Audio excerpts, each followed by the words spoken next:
What's going on, No Limit Squad? It has been a while, and I'm on my way to my second shift right now. And today's video is going to be more on the importance of learning new things and not doing the same workout program over and over. There's a time that I believe should be in any trainer's schedule where they need to focus on bettering themselves as a trainer and learning new material. And sometimes it doesn't have to be workouts. Sometimes it's just looking over everybody's progress, all your clientele, and just seeing how far they've come and what you need to do to get them to the next level. And sometimes it's not easy. Sometimes their progression is so light, so small, that you may have trouble trying to figure it out. There's different body types, so it's not as simple as if you were doing 3 sets of 10 on the bicep curl. So it's not as simple as doing 3 sets of 10 on the bicep curl at 15 pounds, and then next week you're doing 3 sets of 10 on the bicep curl at 20 pounds. It's not always as simple as that. You have to look into a lot of metrics and just see what works for you. I know that for me, at this point, 10 years in, I pretty much got how I progressed down. So that's all well and good for me, but it's not just about me.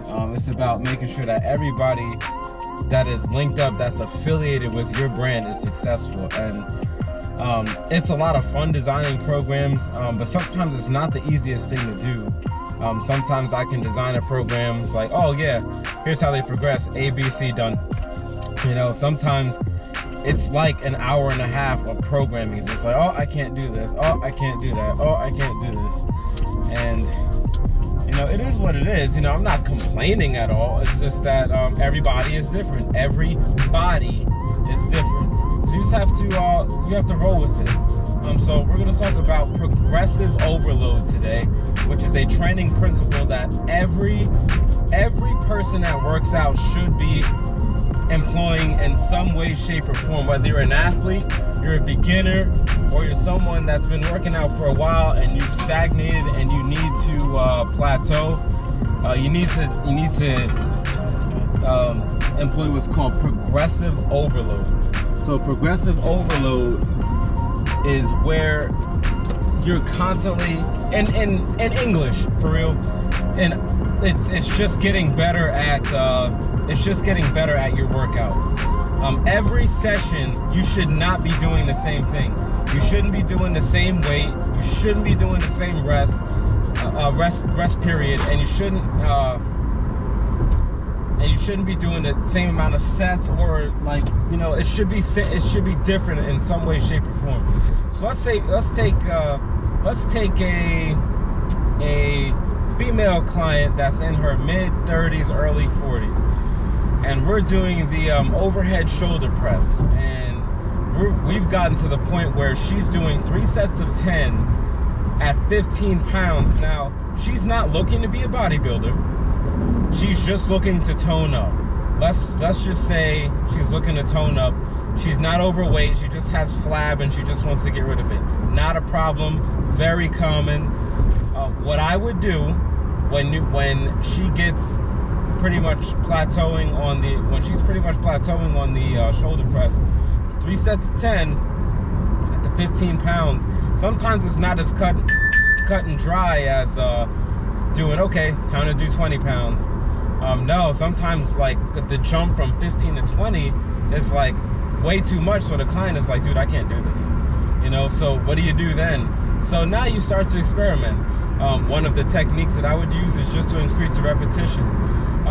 More stress on the muscle equals more muscle damage, which means more muscle recovered, which equals a stronger muscle next time. That is just absolute. So what I would do, an example is, I would say, okay, so jumping up in weight is a bit much right now. Let's add another set. So instead of 3 sets of 10 at 15, I might have them do 4 sets of 8 to 10, giving them a rep range. But that way they're still going to get more exercise, more time under tension. Time under tension is everything with weightlifting and toning up and developing lean muscle mass. So time under tension is a technique. Another thing I would do is maybe instead of jumping from 3 sets of 10 at 15 to 4 sets of 10 at 15, 8 to 10 at 15, I would go 3 sets of 12 at that same amount of weight. So now she just went from 3 sets of 10 at 15 pounds, which is 30 total reps, to 3 sets of 12 at 15 pounds, which is 36 total reps. The weight has been moved around 6 more times, okay? So let's say, for example, 20 is still a bit much, but let's do now 4 sets of 12. That's 48 reps. Or we could do 3 sets of 15, which is 45 reps. Sometimes I get into if the weight is too much of a jump thing, to start counting how many total reps of that exercise we do. You're only going to get better at something if you continually do it. So that's one of the techniques that I really love to do. It's worked just about every single time, except for a couple of unique cases that I've had over the years. But mostly, yeah, it's really effective. It's really effective. It's super effective. So let's say that you know someone, him or her, and they have been working out for so long and they haven't seen any results. But we're just talking about muscle. We're not talking about if they're going home and they're still eating crap, because obviously they're not going to see any results. Okay. So let's say they're looking for a specific muscle goal, and doesn't always have to be gaining muscle. So this person has been going to the gym for years and hasn't seen any type of result. It's most likely because they haven't changed up their strength training program. Excuse me. So here's an example. Let's say, because I used to do this, and the best way to not fall into this trap is to track your progress and write down, or have someone write it down for you, what you're doing, how many sets you're doing of the exercise, how many repetitions, and all that type of stuff that you're doing. So let's just say, for example, I was doing the leg press machine, right? Let's not even use me. Let's use that same female client again. She has been doing the leg press. She's late 30s, early 40s, all right? And she wants to get rid of the flab. And her cardio is good, but she just wants more definition. So she's gonna need to do more strength training, all right? So here's what would end up happening. If let's just say she got on the leg press machine, the pin selector leg machine, not the one where you throw the 45-pound plates on, the one where you put the pin in the machine. And let's just say she got on there and she got to 110, and she just does three sets of 10 at 110 pounds every single time she gets in there. Okay, that's great. 110 pounds. It's a little on the easier side. Legs are a pretty powerful muscle, and they're capable of a lot of things.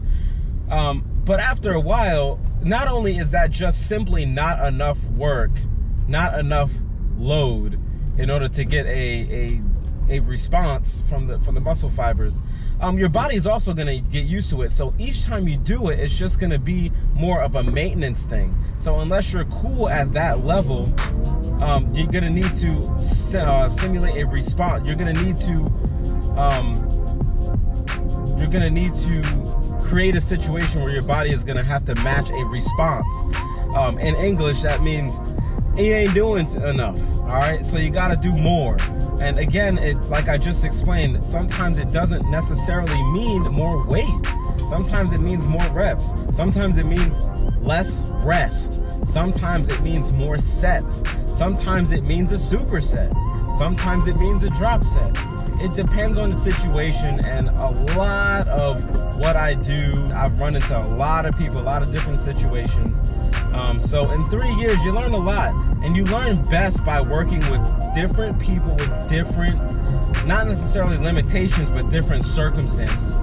Long story short, you can't just come in and do the same thing unless whatever you're doing, unless the body that you have right now is what you want, then yes, you want to continue to do the same thing.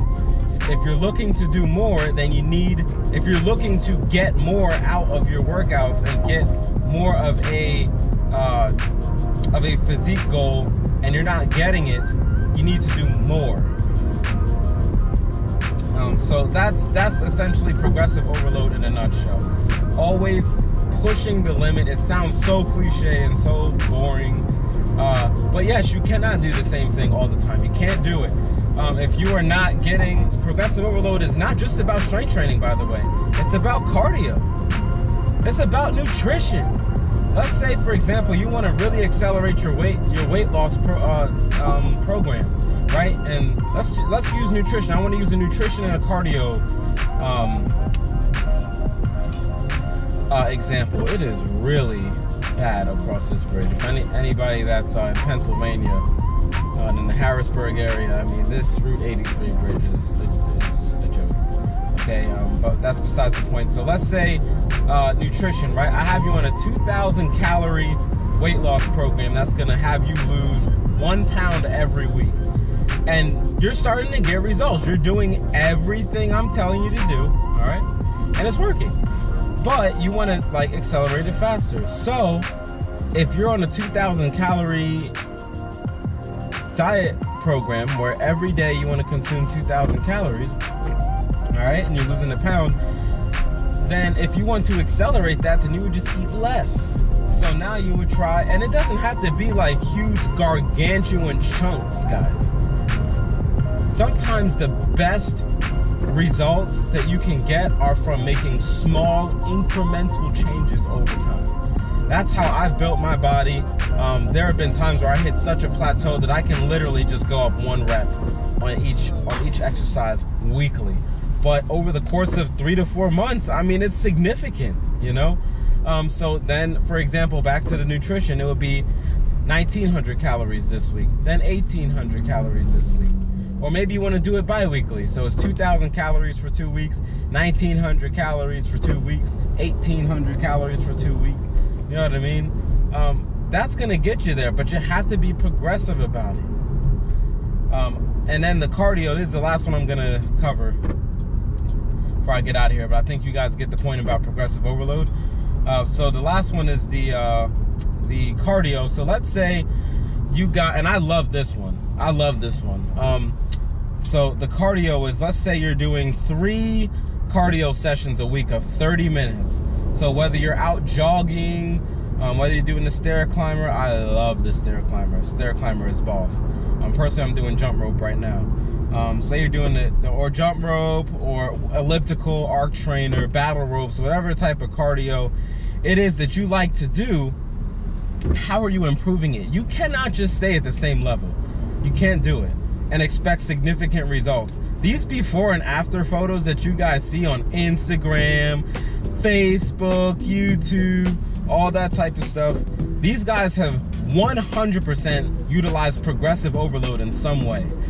So if you're doing 3 sets, 3 30-minute cardio sessions a week, if this were a new client and they were kind of like, I don't know, you know, but they just got to the point where they're doing 3 30-minute cardio sessions a week, what I'd probably have them do is 3 35-minute ones. So it's just 5 minutes. So I would tell them, hey, you know, while you're on there on your phone, just put a 5-minute video up. Set it up ahead of time so you don't gotta find it. But have a 5-minute video up. Once you hit the 30, just watch the video and you're good, you know? Small incremental changes over time yield massive results over the long term. That's where you show up to that family reunion and everybody's like, Joe, damn, dude, what did you do? You know, that's what I'm talking about.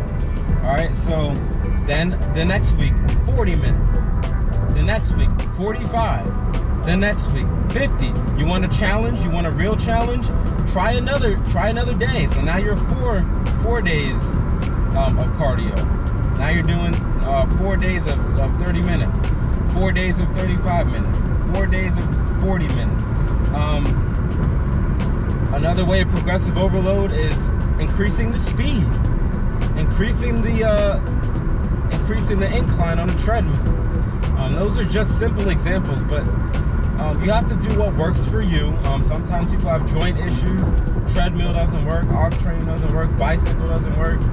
So you got to do what works for you. Rowing machine is also a nice option if your gym provides it.